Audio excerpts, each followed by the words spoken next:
Dear ladies and gentlemen, in one of the most shocking reversals of modern warfare, Iran has taken effective control of the Strait of Hormuz, the narrow choke point that carries nearly 1/5 of the entire world's oil supply. Just hours ago, while the world watched Tehran turn America's greatest economic weapon into its worst nightmare, the strategic maritime lifeline that Washington counted on to strangle Iran's economy is now firmly in Iranian hands.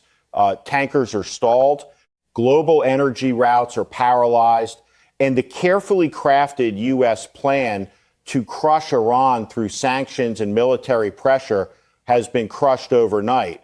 President Donald Trump, clearly enraged, has responded with a raw, profanity-laced ultimatum on Truth Social. He thundered, "Open that damn strait right now, or you will be living in hell. Just watch."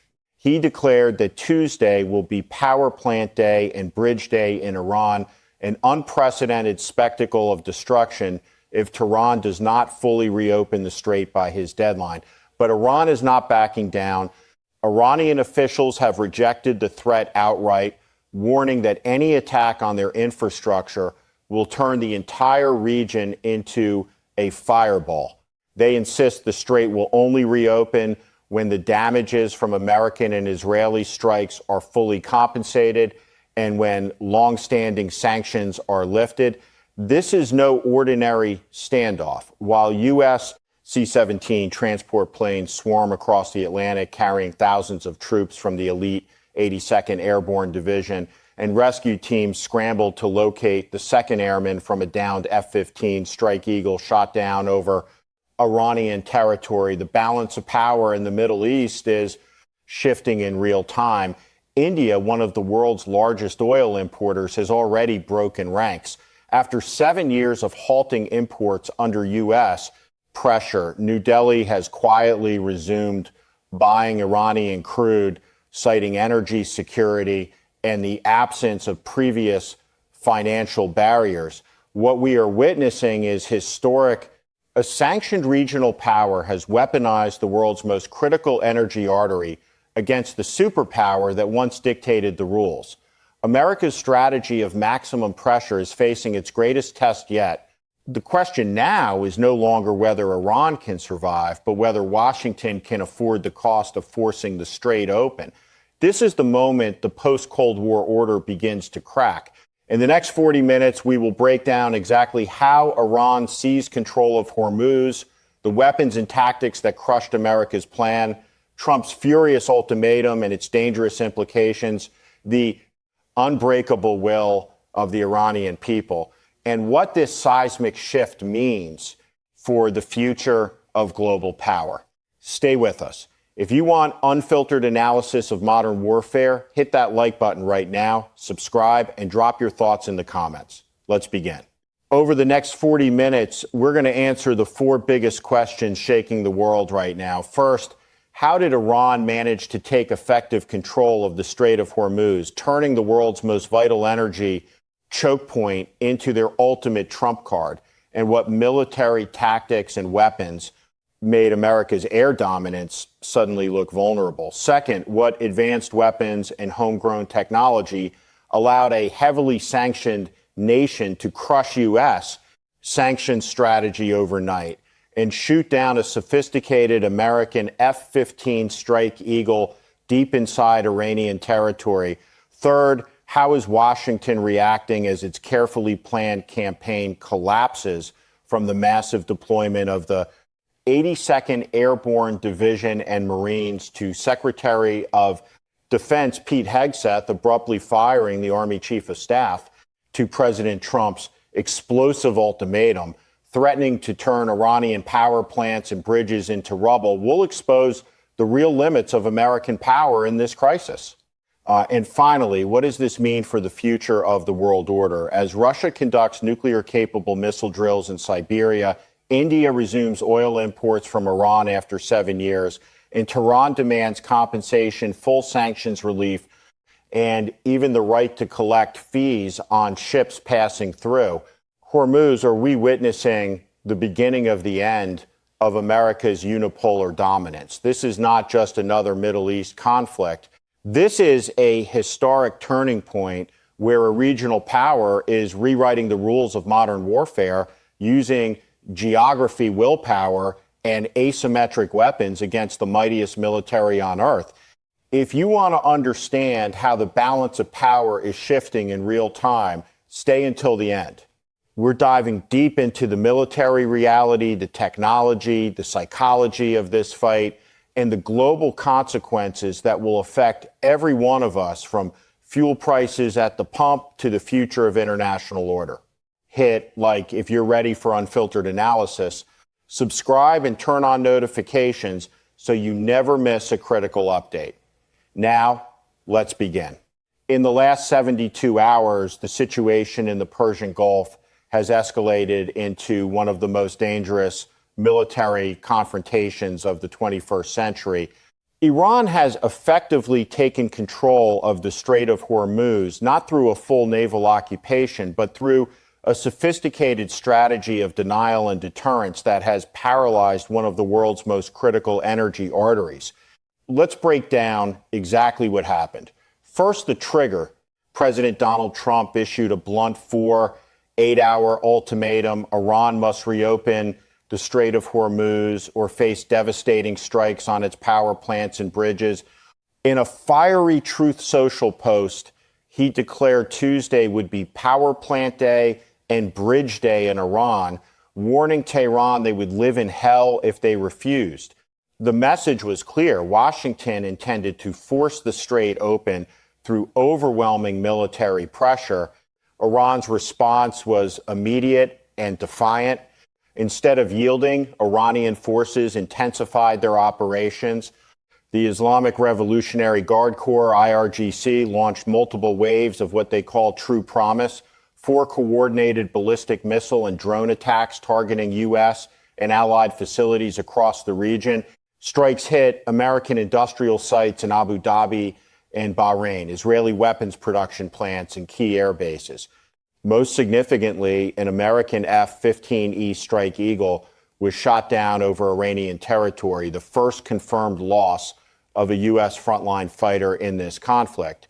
One pilot was successfully rescued, but search operations continue for the second airman.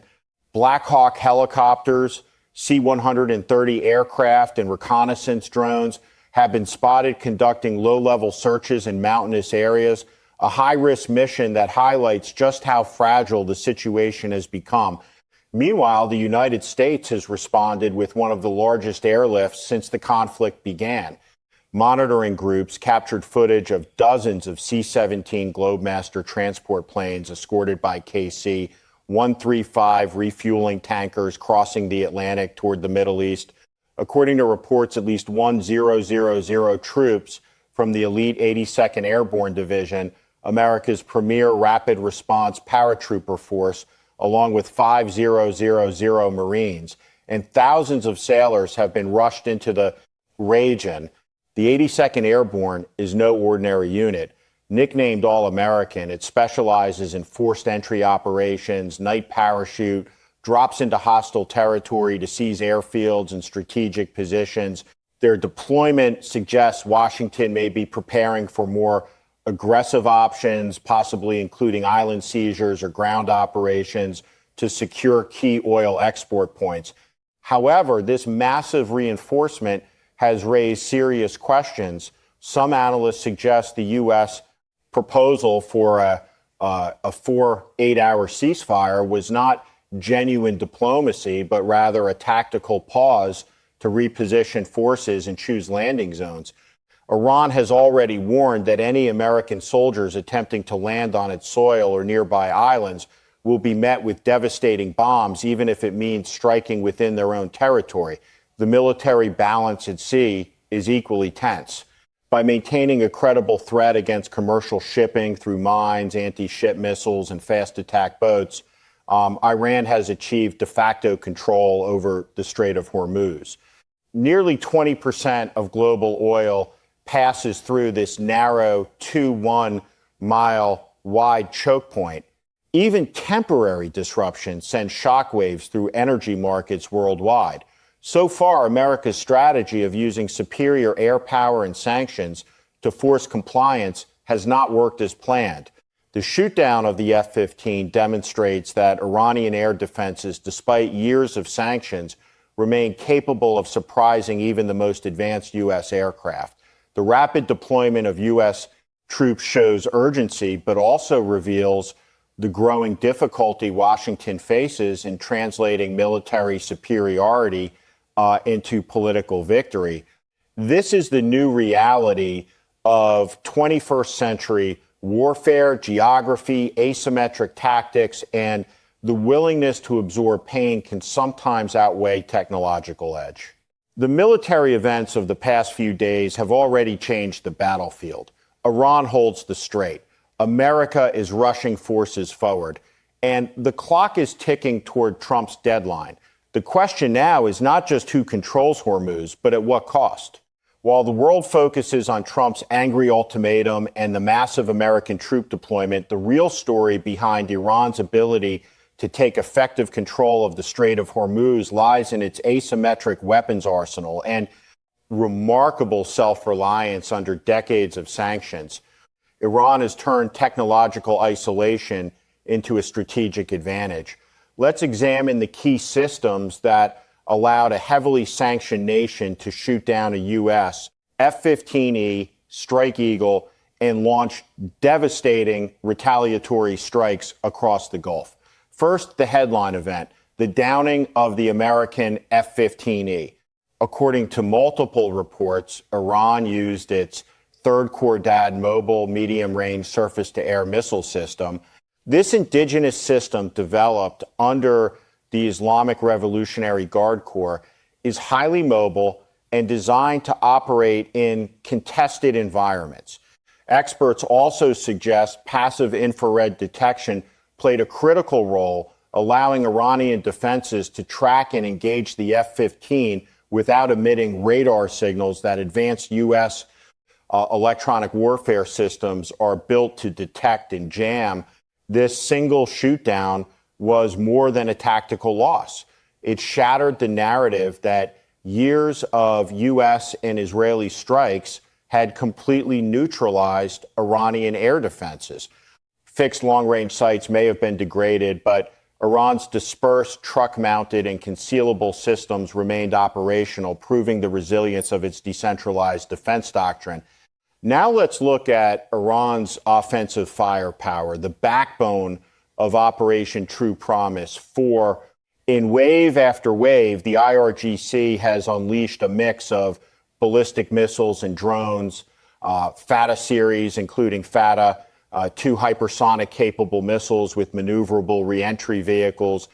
These weapons are extremely difficult for traditional missile defenses to intercept because they can change trajectory at high speeds. EMAD and Khyber Shekin, precision-guided ballistic missiles with improved accuracy and evasion capabilities.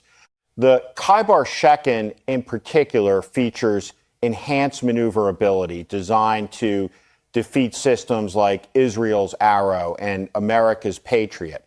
Qatar and Segil longer-range solid-fuel missiles capable of striking deep into regional targets with multiple warhead options, cruise missiles. In recent waves, Iran has increased the use of low-flying cruise missiles, adding another layer of complexity for defenders. Complementing these missiles is Iran's extensive drone program centered on the Shahed family, Shahed 136, Shahed 238, and upgraded variants.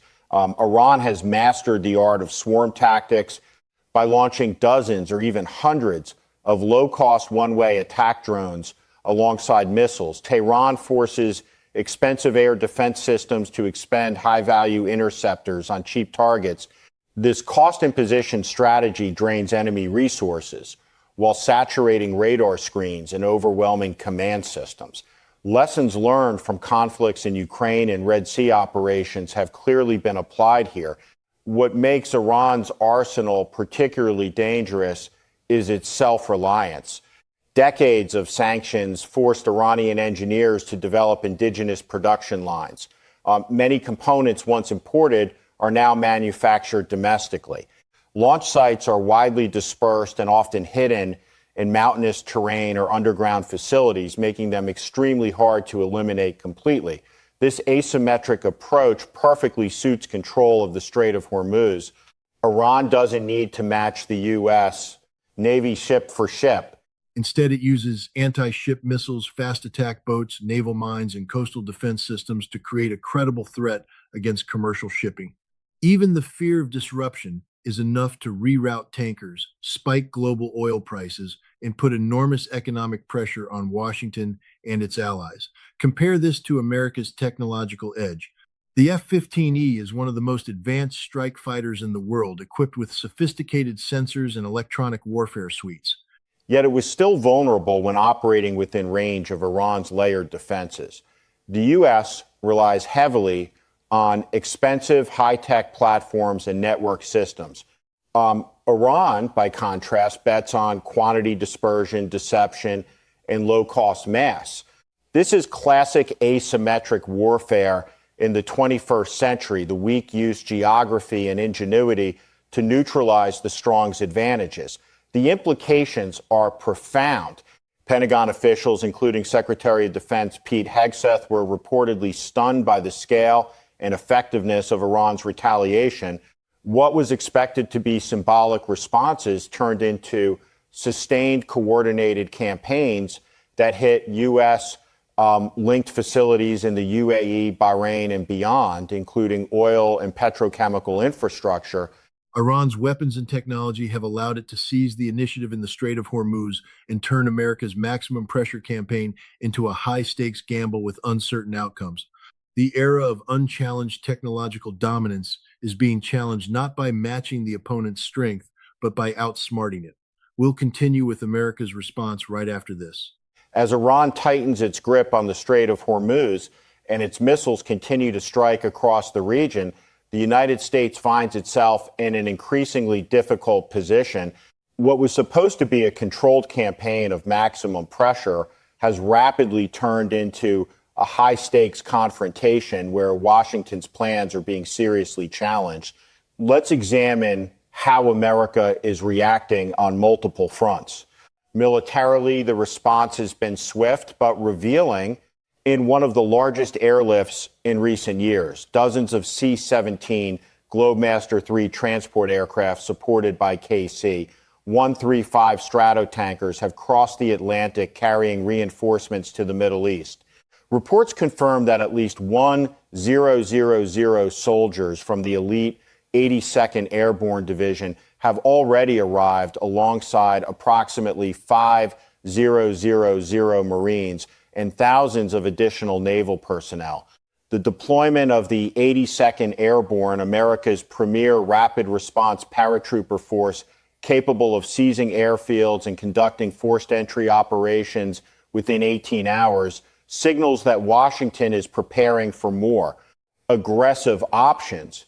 These could include securing strategic islands near the strait or establishing forward operating bases to pressure Iran directly. However, this massive movement also exposes the logistical strain and the urgency felt inside the Pentagon. Politically and within the military leadership, a significant shakeup has occurred. Secretary of Defense Pete Hegseth has reportedly requested the early retirement of U.S. Army Chief of Staff General Randy George. General George, a highly decorated officer with extensive experience from Iraq and Afghanistan, was replaced by his deputy, Lieutenant General Christopher Leneve, as acting chief. The official explanation is differences in strategic vision. Sources close to the Pentagon suggest General George favored a more cautious traditional approach, emphasizing thorough logistics, supply line security, and minimizing risk to American troops before any major ground commitment. In contrast, the current administration appears to favor faster, higher risk operations targeting Iranian command centers and nuclear-related facilities. This leadership change sends a clear message. Washington wants generals willing to accept greater risks in pursuit of quicker results. At the very top, President Donald Trump has taken a highly personal and aggressive stance. In a series of fiery Truth Social posts, he issued a blunt ultimatum to Iran reopen the Strait of Hormuz within 48 hours or face catastrophic consequences. He explicitly warned that Tuesday would become the day of the power plants and the day of the bridges in Iran, using strong language such as, "Open that damn strait right now, or you will be living in hell." The tone reflects both frustration and an attempt at psychological warfare. However, such rhetoric also risks escalating the conflict beyond control, especially with an American F-15 pilot still missing after being shot down over Iranian territory. Diplomatically, the United States is facing clear limitations. Despite its military superiority, Washington has been forced to rely on intermediaries, Turkey, Egypt, and Qatar, to propose a 4-8-hour ceasefire. Iran has rejected these overtures, responding instead with intensified missile strikes. Tehran has laid out hardline conditions for any agreement, full compensation for war damages, complete lifting of all sanctions, closure of U.S. military bases in the Persian Gulf, and even the right to collect transit fees from ships passing through Hormuz. Notably, Iran has refused to negotiate limits on its ballistic missile program. These demands highlight a fundamental geopolitical shift. For decades, the U.S. used financial dominance and sanctions to isolate adversaries. Now Iran is leveraging its geographic control over a global energy choke point to push back. The fact that India, one of Asia's largest economies, has resumed large-scale oil imports from Iran after 7 years of compliance with U.S. sanctions demonstrates how fragile America's economic pressure has become. Energy security concerns are overriding political alignment. The broader geopolitical picture is equally concerning for Washington. Russia has conducted large-scale exercises with its Yasin-class nuclear-capable cruise missile systems in Siberia, timed precisely as tensions peak in the Middle East. Many Western analysts view this as a deliberate deterrent signal to the United States and NATO. Meanwhile, China remains largely silent but benefits indirectly from higher oil prices and the demonstration that American unipolar power can be challenged. This crisis exposes the limits of American power in the current era. The United States still possesses unmatched military technology and global reach, yet translating that superiority into decisive political outcomes has become increasingly difficult. Prolonged conflicts in Iraq and Afghanistan taught painful lessons about the cost of ground wars in the region. Today, the risk of being drawn into another costly entanglement, combined with domestic concerns over rising fuel prices and voter sentiment, constrains Washington's options. The deployment of troops, the replacement of military leadership, and Trump's heated rhetoric all point to one reality. America's original plan to force Iran into submission through sanctions and targeted strikes is under severe strain. The Strait of Hormuz, once a tool of U.S. leverage, has become Iran's strongest bargaining chip. But one conclusion is already emerging. This is no longer simply a bilateral conflict. It is a test of the existing world order, where geography, resilience, and asymmetric strategy are challenging traditional superpower dominance. We move now to the critical factor of willpower and national spirit. In modern warfare, technology and weapons often dominate the headlines. Yet, history repeatedly shows that the side with superior materiel does not always prevail.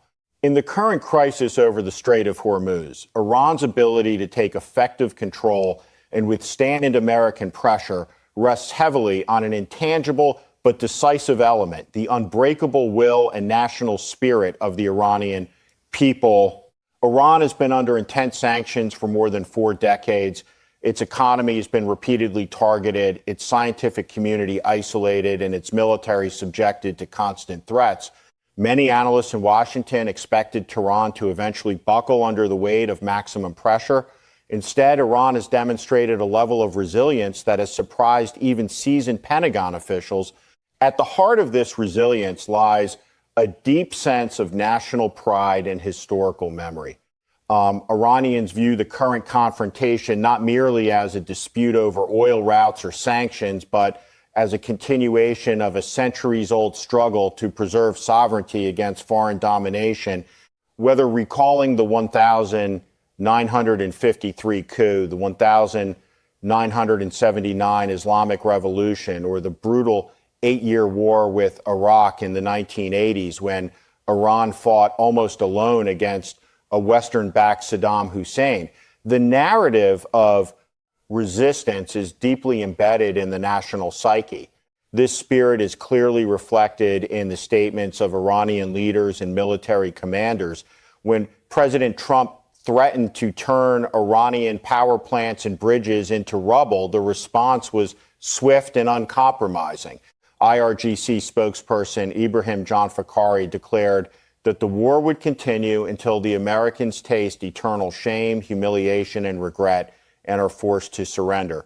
Other senior commanders warned that any attack on Iranian infrastructure would open the gates of hell for the aggressors. Even the Iranian parliament's speaker emphasized that the only solution is respect for the rights of the Iranian people and an end to this dangerous game. Such language is not mere propaganda. It reflects a genuine belief among many Iranians that yielding to ultimatums would mean surrendering their dignity and future independence. This willingness to endure hardship has allowed Iran to develop what analysts call strategic patience, the ability to absorb pain while slowly building asymmetric capabilities. The Iranian model of resistance is fundamentally different from America's. The United States fights with overwhelming technological superiority, global alliances, and immense logistical reach. Iran, by contrast, fights with internal cohesion, geographic advantage, and a population that has been conditioned for decades to expect and prepare for conflict.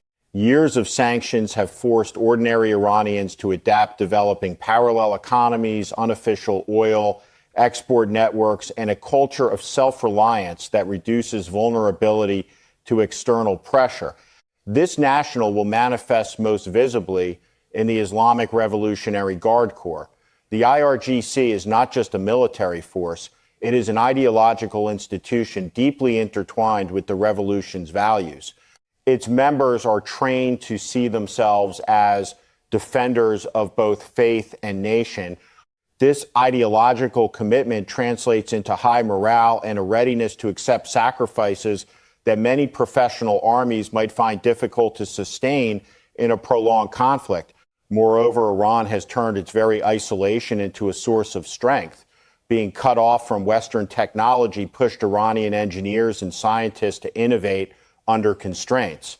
The same spirit that allowed them to master drone swarms and precision ballistic missiles now sustains their control over the Strait of Hormuz.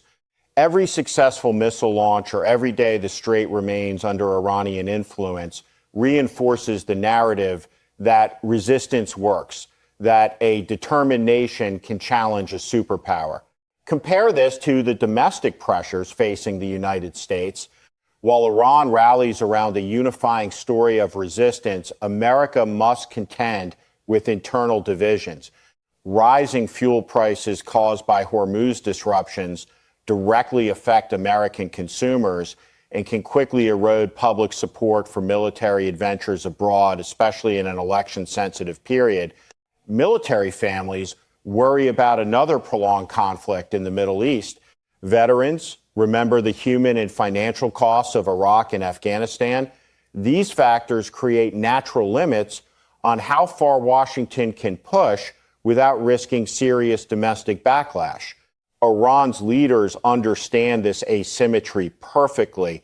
By maintaining firm control of the world's most important energy choke point, they are not only applying economic pressure on the West, but also testing America's political will.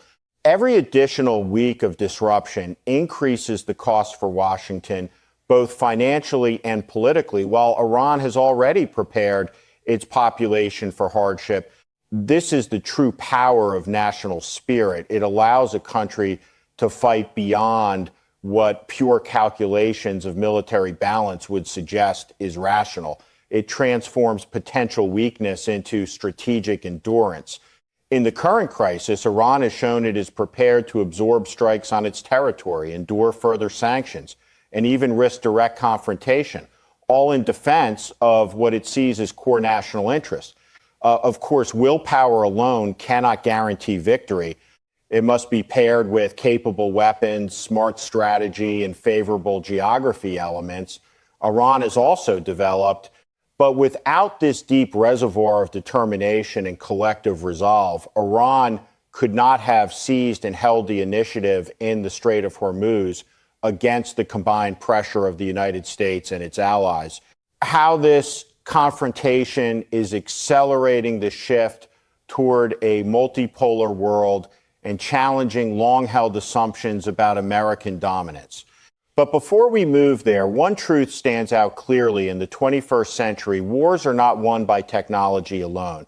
They are decided by who is willing to endure longer, sacrifice more, and believe more deeply in their cause. The spirit of resistance in Iran has become one of the most important variables in this rapidly evolving conflict. What began as a confrontation between the United States and Iran over the Strait of Hormuz has rapidly evolved into something far larger, a pivotal moment in the transition from American unipolar dominance to a genuinely multipolar world. Iran's effective control of the Strait of Hormuz is not merely a regional military success. It is a strategic earthquake with consequences that will be felt from Washington to Beijing, from New Delhi to Moscow, and in every gas station and stock market around the globe. First, the immediate economic shock. Nearly 20% of the world's daily oil supply passes through this narrow 2-1 mile wide waterway. By turning the strait into a credible choke point, Iran has demonstrated that a single determined actor can disrupt global energy flows and impose enormous costs on the international economy. Oil prices have already surged, threatening inflation in the United States and Europe at a politically sensitive time. For developing economies heavily dependent on imported energy, the disruption risks triggering higher costs for food, transport, and manufacturing. The most visible crack in America's sanctions architecture is India's decision to resume large-scale imports of Iranian crude after 7 years of compliance with U.S. pressure. New Delhi's Ministry of Petroleum cited urgent energy security needs and the removal of previous financial barriers. This move is highly symbolic when even a close strategic partner of the United States chooses energy reality over political alignment. It signals that Washington's ability to enforce global sanctions unilaterally is weakening. On the military diplomatic front, Russia has sent its own powerful message. At the exact moment tensions peaked in the Middle East, Moscow conducted major exercises with its Yasin-class nuclear-capable cruise missile systems in Siberia. Western media described the drills as terrifying, noting that Russian forces practiced operating in radiation-contaminated zones and countering sabotage groups. Whether coincidence or calculated signaling, the timing underscores a growing alignment between Tehran and Moscow. Russia benefits from higher oil prices and sees Iran's resistance as a useful distraction for NATO. China, while maintaining strategic silence, stands to gain significantly. As the world's largest oil importer, Beijing has long sought to diversify its energy sources and reduce vulnerability to U.S.-controlled sea lanes. The current crisis accelerates China's push toward overland corridors and alternative suppliers. More importantly, it provides Beijing with living proof that American power can be contested successfully through asymmetric means. This Hormuz crisis is accelerating the broader process of de-dollarization and the search for alternative financial mechanisms. Iran's demand to collect transit fees from ships passing through the strait, combined with its insistence on full sanctions relief and compensation, challenges the post-1945 international order in which the United States has acted as the ultimate enforcer of global rules. We are witnessing the erosion of what some scholars once called the unipolar moment. For 30 years after the Cold War, Washington enjoyed unparalleled military, economic, and ideological supremacy. The current confrontation reveals the limits of that supremacy.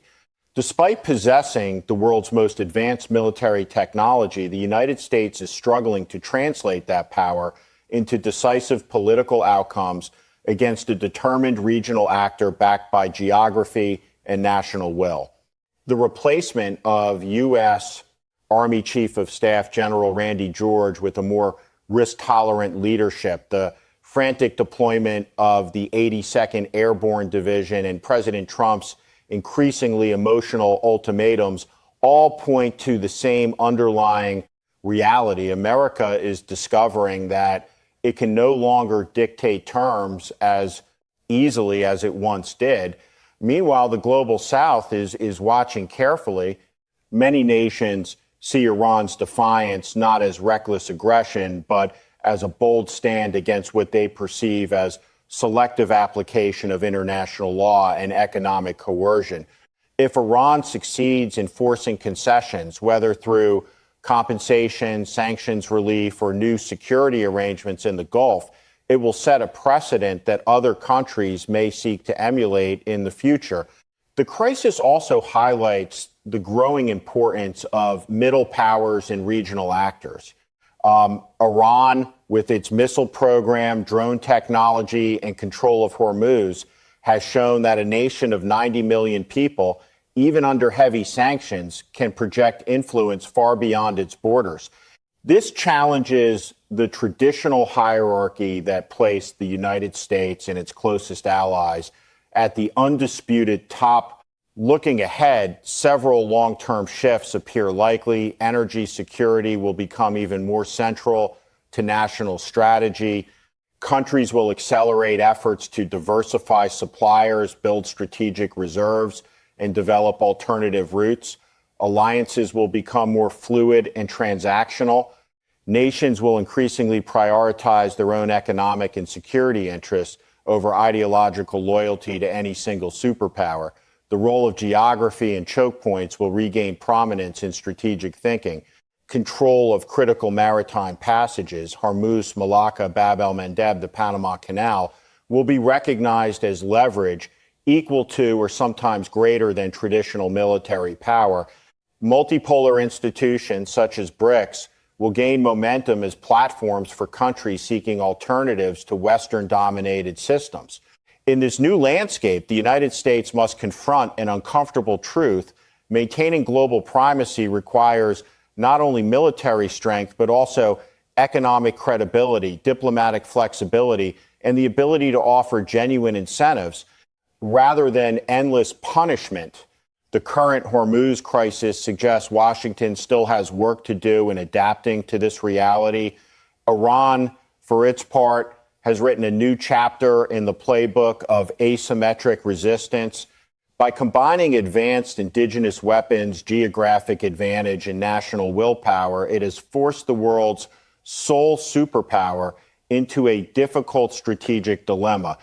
The battle for the Strait of Hormuz is therefore much more than a regional conflict.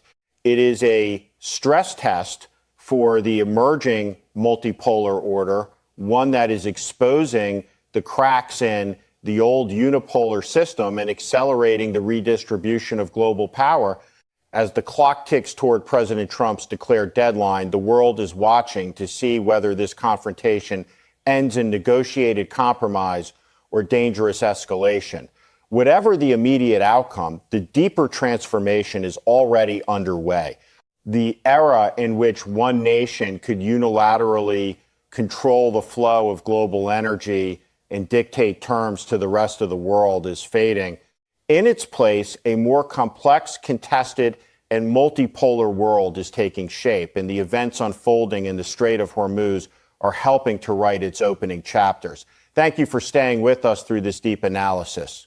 As we conclude this 40-minute analysis, one thing has become crystal clear. Iran has taken effective control of the Strait of Hormuz, turning a critical global choke point into its strongest strategic weapon.